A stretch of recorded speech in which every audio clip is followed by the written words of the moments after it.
Halo, kali ini saya akan review unit dari walther PDP Compact 4 tenaga CO2 dan menggunakan BB baterai 6 mm. Kita lihat detailnya. Ini dari sisi kanan ada tulisan walther, gripnya ada tulisan PDP di bawah. Dari atas pisirnya ada titik putihnya. Di sini ada buat aksesoris untuk meletakkan red dot atau apapun itu. Terus ini sisi kirinya. Terus di sini ada tempat untuk laser atau aksesoris lainnya. Dari belakang ada sampai DP lagi.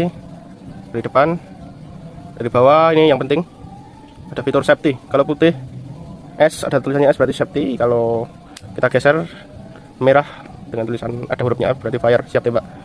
Jangan dibalik ya om.